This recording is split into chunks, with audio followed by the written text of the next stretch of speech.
और इधर असम में चुनाव प्रचार पर पहुंचे गृह मंत्री अमित शाह ने असम में घुसपैठ का मुद्दा बड़े जोर शोर से उठाया और कांग्रेस को इसका जिम्मेदार भी बता दिया। यहां पर सोनितपुर में जनसभा को संबोधित करने पहुंचे शाह इस मुद्दे पर बेहद आक्रामक नजर आए। उनके निशाने पर थे राहुल गांधी और गौरव गोगोई। सोनितपुर में विशाल जनसभा में शाह ने कांग्रेस को कभी असम की बड़ी समस्या रहे उग्रवाद को लेकर जोरदार तरीके से घेरा तो घुसपैठ के लिए भी जिम्मेदार ठहराया। एक और भारतीय जनता पार्टी है जिसने 10 साल में असम को आतंकवाद मुक्त बना दिया। असम की जनता के सामने स्पष्ट करो, आप घुसपैठियों के साथ हो या घुसपैठियों के खिलाफ। दो काम एक साथ नहीं हो सकता। सीएम हेमंत बिस्वा शर्मा पिछले कई सालों से घुसपैठियों के खिलाफ मोर्चा खोल ही रखे थे और अब तो ये मौजूदा चुनाव का सबसे बड़ा मुद्दा भी है जिस पर शाह ने फिर से मोहर लगाई है। उत्तर प्रदेश की बात करते हैं, जहां अवैध निर्माण के खिलाफ बड़ी कार्रवाई लगातार जारी है। वाराणसी, कानपुर और संभल में प्रशासन ने एक साथ बुलडोजर चला दिया है। कई दुकानों और इमारतों को यहां पर गिरा दिया गया है। बुलडोजर के प्रहार से कहीं विकास के लिए तो कहीं अवैध कब्जे पर यह प्रहार होता हुआ नजर आया।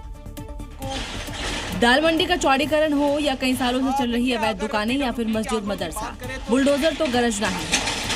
करीब 1 महीने बाद पीडब्ल्यूडी का एक्शन फिर हुआ। आज 18 मकानों और दुकानों पर कार्रवाई की गई। इससे पहले दाल मंडी में 60 से ज्यादा मकानों को जमींदोज किया जा चुका है। दाल मंडी में बुलडोजर एक्शन के दौरान भारी फोर्स मौजूद रही और ड्रोन से भी निगरानी की गई। उधर कानपुर में भी कार्डियोलॉजी अस्पताल के बाहर बनी अवैध दुकानों को बुलडोजर से धराशायी कर दिया गया। कई सालों से चल रही मेडिकल स्टोर कुछ ही पलों में जमींदोज कर दिए गए। ये पूरी कार्रवाई एडीएम सिटी और पुलिस फोर्स की मौजूदगी में हुई। बुलडोजर गरजने की तैयारी संभल में भी पूरी हो चुकी है। यहाँ सरकारी जमीन पर बने मस्जिद मदरसा और 8 दुकानों पर कार्रवाई होगी। करीब 3.5 बीघा जमीन पर प्रशासन ने पैमाइश और वीडियोग्राफी कर कार्रवाई शुरू कर दी है। यानी प्रशासन का संदेश साफ है कि कानून से ऊपर कोई नहीं और अवैध कब्जा होगा तो योगी का बुलडोजर बख्शेगा नहीं। उत्तर प्रदेश में अपराध पर जीरो टॉलरेंस की नीति चलती है, यानी कि अगर अपराध किया तो अगले चौराहे पर हिसाब भी हो जाता है। और जो अपराधी योगी की वार्निंग को नहीं सुनते हैं उनका शहर शहर ऐसा बुलेट ट्रीटमेंट होता है कि वो खुद के पैरों पर चलने के लायक भी नहीं बचते। जब योगी फोर्स हिसाब करती है तो अपराधी दर्द से कर्रा उठते हैं। यहाँ तक कि अस्पताल जाने के लिए भी पुलिस के कंधों का सहारा चाहिए होता है, क्योंकि अपराधियों के खिलाफ योगी फोर्स का एक्शन नॉन स्टॉप होता है।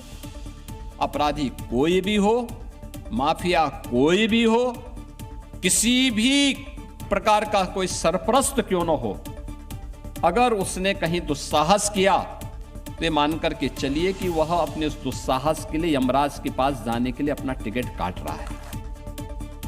योगी के आखिरी चेतावनी को न समझने वालों का यही हाल होता है। आजमगढ़ में 3 अलग अलग जगह मुठभेड़ में 3 बदमाशों के पैर में गोली लगी है। कुछ ऐसा ही हाल झांसी में पुलिस ने एक बदमाश का किया। पुलिस कस्टडी से भागने वाले बदमाश को लंगड़ा कर दिया गया। वहीं संभल के चंदौसी में भी पुलिस की एक लुटेरे से मुठभेड़ हुई।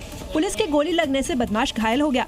जौनपुर में भी योगी फोर्स की बदमाशों से मुठभेड़ हुई, जिसमें एक बदमाश के पैर में गोली लगी है। हालांकि उसका साथी अंधेरे का फायदा उठाकर भाग गया।